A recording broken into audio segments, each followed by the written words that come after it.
You know the drill here. We come to the last segment. It is called The Last Stand. I'm asking a series of questions, Caleb Plant. Um, I want the first thing that comes to your mind. You ready? Yeah, I'm ready, Brian. I'm Here ready. we go. In your opinion, who is the biggest threat to Canelo's undisputed crown at 168, not named Caleb Plant? First thing that comes to my mind is I don't know. That's a good answer. Um, which fight do you want more because it's personal? Is it Canelo? Is it Benavidez? Is it Charlo?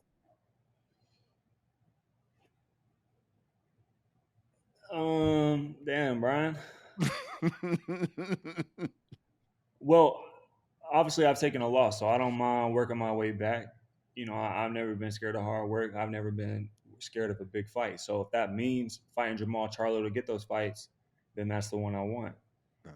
If I could have a chance to fight for undisputed, that's the biggest thing in boxing.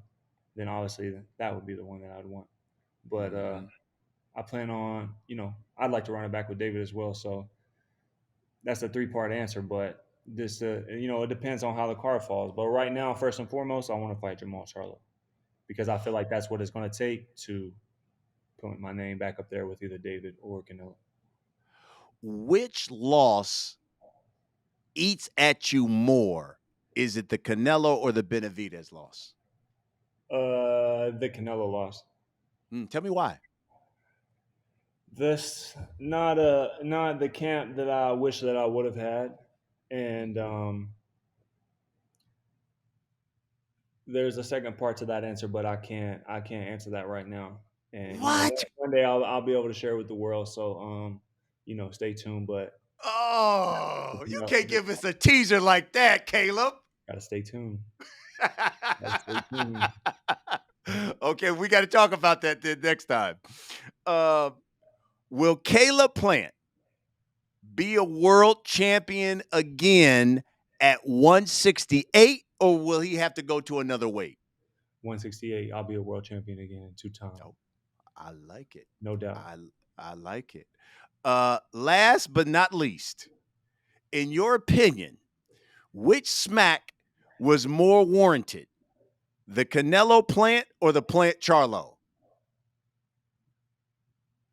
I mean, I feel like both. Like me and Canelo are just standing up there, just talking smack back and forth, and he shoves me. You know, that was that was unwarranted. You know what I mean? And uh, same thing with Jamal too. So it's like you can't just be going around just trying to shove people off their feet or grabbing their face. But if I really had to choose, like probably Jamal Hey, do you think this is the fight that we'll see early 2024? with Jamal. Yeah. Fingers crossed. That's what I. Yeah. It takes two to tango, though. I can't just run around, begging somebody to fight me. I mean, so everyone knows where I stand on Yeah. taking a big fight. So When I look at the landscape of the super middleweight division, where do you think it ranks in boxing? right up there. I mean, right up there with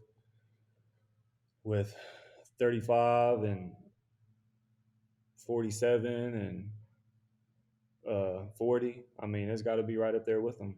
A lot of big fights being made. I'm proud to say that I'm a big part of that. Regardless of who they put in front of me, whether it was Jose Uzcategui when I only had 17 fights and fighting for that world title, off a year layoff, or fighting even Vincent. After I fought Mike Lee after Jose, you know, just because I won my world title the hard way.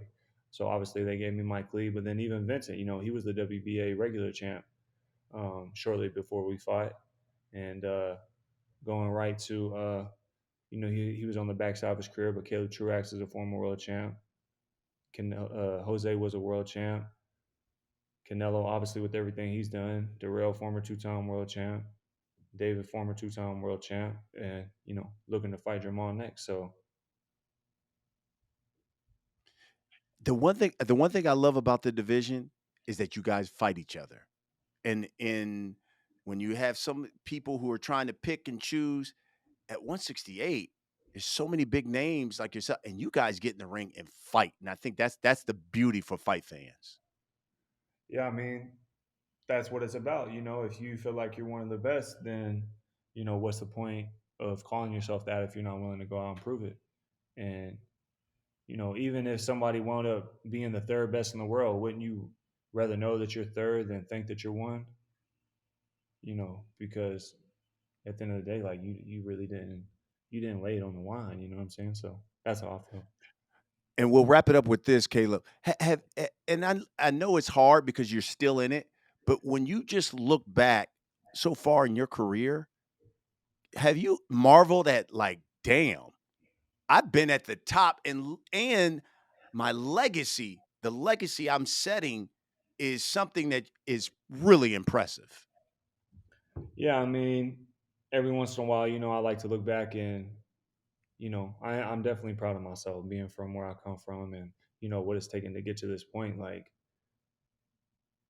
it hasn't been easy, you know what I'm saying? But nobody said it was going to be easy. I wasn't expecting to be easy. And, I don't want it to be easy, otherwise everybody would be doing it. So I'm definitely, proud of what I've accomplished thus far. And, I only have 24 fights, which is less than basically any other, high name caliber fighter. So, I still got a long road left ahead of me and I'm excited to become two-time champion of the world.